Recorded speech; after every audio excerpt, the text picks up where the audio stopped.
मान्य श्री मातृका प्रसाद यादव मान्यज्यूको समय 7 मिनट रहेको छ र यसपछि मान्य श्री बालकृष्ण खाँड।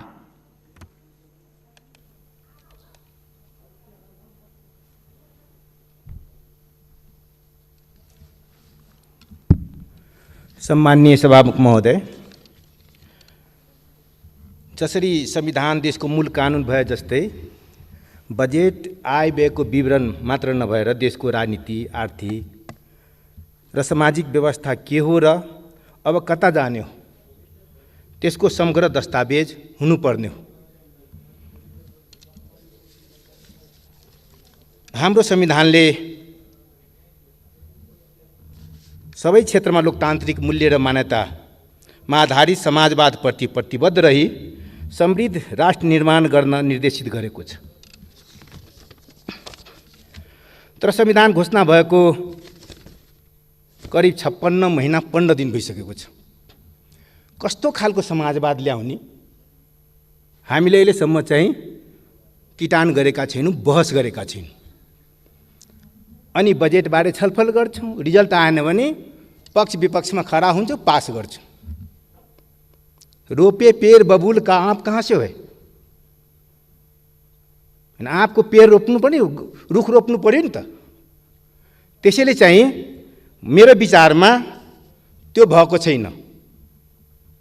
समाजवाद उन्मुख भनेर हामी भनेका छौँ र समाजवाद के त? कस्तो समाजवाद र समाजवादमा के गर्नुपर्छ? समाजवाद भन्ने बित्तिकै फेरि हाम्रा संविधानमा त सबै स्वीकार गर्नु छ। कतिपय साथीहरूलाई चाहिँ मान्यज्यूहरूलाई फेरि टाउको दुख्न थाल्छ। समाजवाद भनेपछि त फेरि के आउन थाल्यो? क्या हो? हाम्रो सम्पत्ति सबै हरण गर्ने हो कि हैन? छलफल गरौँ। मेरो भनाइ के हो भने छलफल गरौँ, बहस गरौँ। नेपालमा जसरी संहिता आएको छ त्यो संहिताको आधारभूत सिद्धान्त अनुसार आएको छ कि छैन, छलफल गरौँ। नयाँ मोडल रे, अब नेपालमा त जम्मैचीको नयाँ मोडल, ज्ञान छैन मोडल। दुनियाँभरको ज्ञानलाई संश्लेषित गरेर नेपालसँग के मिल्छ जुल्छ त्यसलाई प्रयोग गरौँ न। भन्ने संहिता दिमाग राख्ने अर्कै, भन्ने लोकतन्त्र दिमाग राख्ने अर्कै, त्यस्तो देखिएको छ।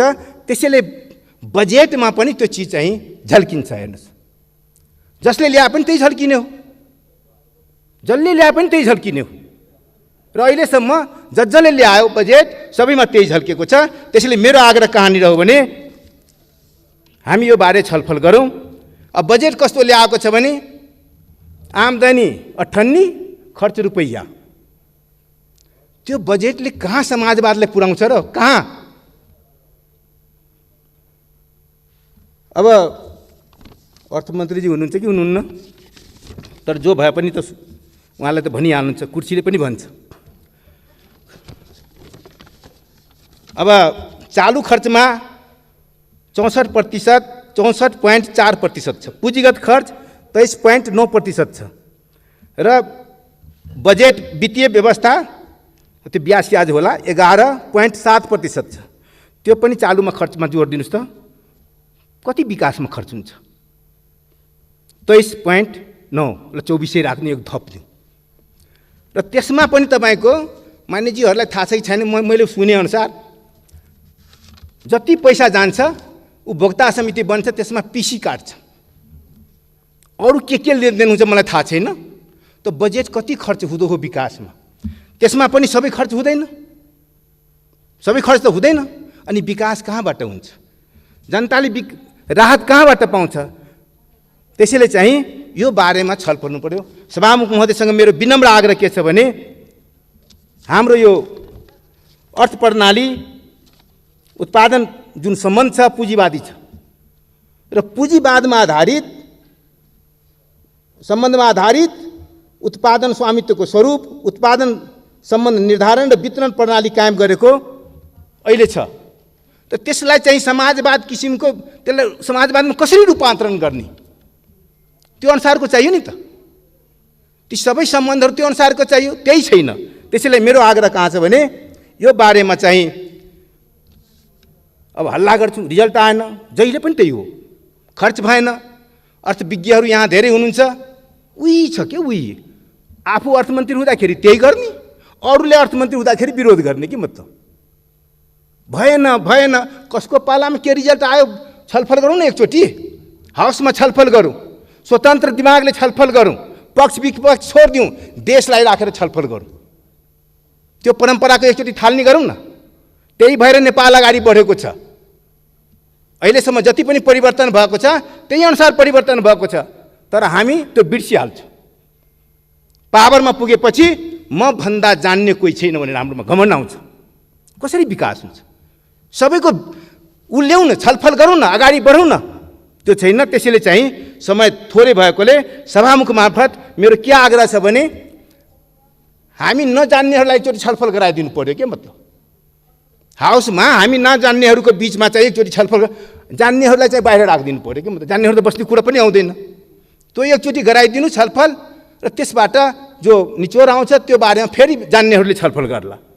अब कर्णाली प्रदेश र प्रदेश नम्बर 2 को चाहिँ विशेष बजेटको माग नीति तथा कार्यक्रम भएको थियो, त्यो भएन, त्यो हुनु पर्यो। एमसीसी को अनुसूचीमा उल्लेख छ, त्यो पासै भएको छ अनुसूचीमा, त्यो पैसा कसरी आयो क्या? त्यो पनि त कम पैसा हुन्छ नि अब त, होइन? त्यसरी त गर्नु भएन नि त। त्यो पैसा आउनेवाला छैन, देखाइदियो पैसा आउनेवाला छ। त्यसो त्यो बारेमा पनि के हो म त्यति बुझ्दिनँ। हेर्नुहोस्, त्यो बारेमा चाहिँ स्पष्ट हुनु पर्यो।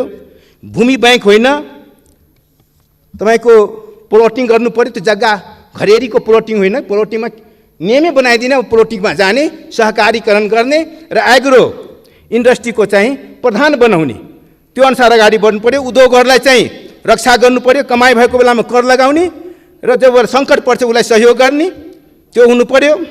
इनर्जी बेच्ने होइन, चाहे युवा इनर्जी होस् चाहे अन्य इनर्जी होस्, त्यसलाई प्रयोग गर्नुपर्छ अनि मात्रै देश बन्छ। सक्खरमा चाहिँ पनि कर लगाएको छ अरे। चिन्नी भन्दा त सक्खर स्वस्थकर हुन्छ, जबकि नीति तथा कार्यक्रममा के छ भने अस्वस्थकर चिजहरूमा बरु गर्ने, स्वस्थकर चिजलाई चाहिँ सहुलियत दिनु पर्यो। त्यो हुनु पर्यो। अब गाडी अहिले चाहिँ विलासिताको साधन होइन, आवश्यकताको साधन हो। विलासिता जो बढी पैसावाला छ त्यसमा त अझै 500% लगाइदियोस्, सकौँ मानेज्यू। र विलासितामा चाहिँ कम गरिदिनुपर्छ। शिक्षा, स्वास्थ्य, रोजगारको चाहिँ उचित व्यवस्था गर्नुपर्छ। धन्यवाद।